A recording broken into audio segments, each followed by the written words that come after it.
এই মুহূর্তে সাংবাদিকদের মুখোমুখি জয়রাম রমেশ।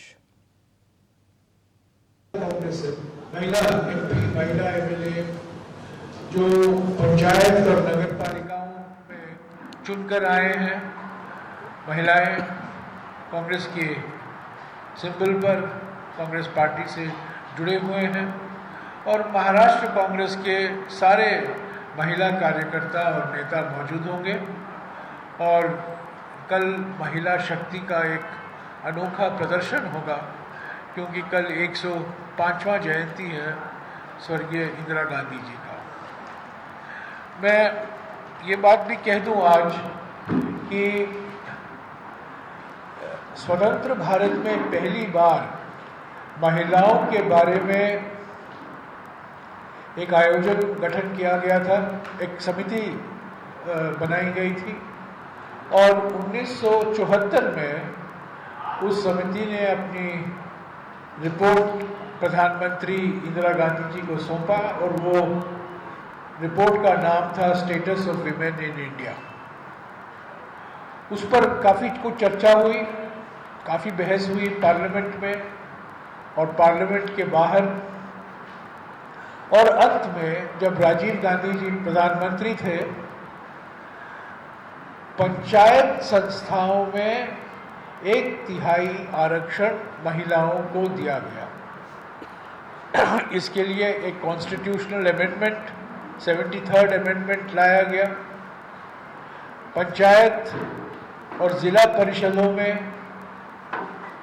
ब्लॉक लेवल समितियों में 1/3 महिलाओं को आरक्षण दिया गया और 74वां अमेंडमेंट 74th अमेंडमेंट द्वारा नगर पालिकाओं में 1/3 महिलाओं को आरक्षण दिया गया। ये जब राजीव गांधी प्रधानमंत्री थे, पहली बार ये संशोधन बिल पार्लियामेंट में लाया गया, तब इलेक्शन आई और कांग्रेस पार्टी वापस सत्ता में नहीं आई और अंत में जब नरसिम्हा राव जी प्रधानमंत्री थे 1993 में, तब ये 73rd और 74th अमेंडमेंट पारित हुआ, जिसके तहत 1/3 महिलाएं चुनकर आई हैं। आज हमारे देश में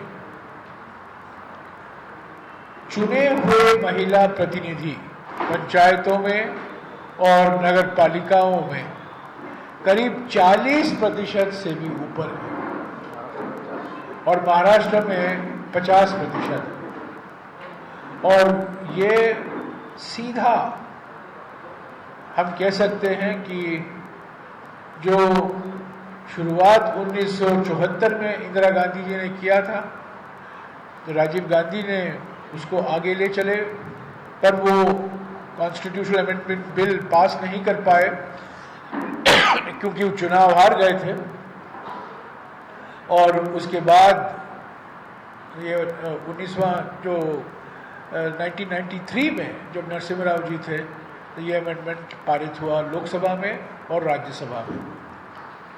तो ये बहुत महत्वपूर्ण बात है और ये क्रांतिकारी कदम है। किसी और देश में इतने चुने हुए महिला प्रतिनिधि लोकल सेल्फ गवर्नमेंट इंस्टीट्यूशन में नहीं है जितने कि हमारे देश में है। और हम प्रयास कर रहे हैं कि कल महाराष्ट्र में जो महिलाएं चुनकर आई हैं, महाराष्ट्र के जो महिला सेल्फ हेल्प ग्रुप हैं, उनके भी सदस्य इस यात्रा में मौजूद रहेंगे। हम कोशिश कर रहे हैं और सारा दिन कल सुबह का और कल शाम का महिलाओं का ही पद यात्रा होगा और ये महिला शक्ति का प्रदर्शन होगा। इसके अलावा अगर आपको कुछ सवाल करने हैं, मैं उन सवालों को जवाब देने के लिए तैयार हूँ। कचौड़ी के पहले, हाँ, yes Sudhir,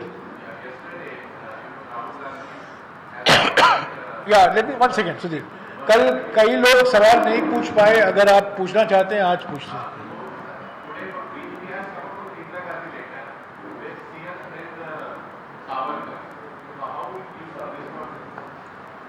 Well, You know, these are matters of history. And these are historical personalities. And I think there are differences in perspectives, differences in opinion. This morning I spoke to Mr. Sanjay Raut, who has a completely different view on Veer Savarkar, and we agreed to disagree. And he refuted the impression given that this issue will weaken the MVA. He said it's got nothing to do with the MVA. These are his views, these are the views of his leader. Fine.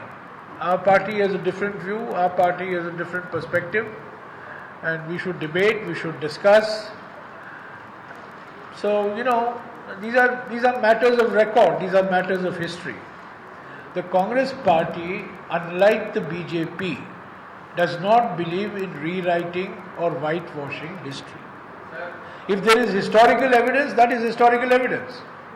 We don't distort history, we don't rewrite history, we don't reinvent history. History is history, इतिहास इतिहास है. Sir, Sanjay Raut ने ये भी कहा है media से बातचीत करते हुए कि इस वजह से सावरकर का मुद्दा जो राहुल गांधी जी ने उठाया है, इस वजह से महाराष्ट्र में महाविकास आघाड़ी खतरे में आसमान. मेरी आज सुबह संजय रावत से बात हुई है और लंबी बात हुई है.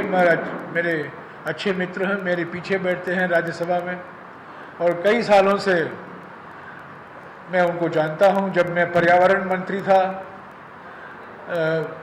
मेरे एक बहुत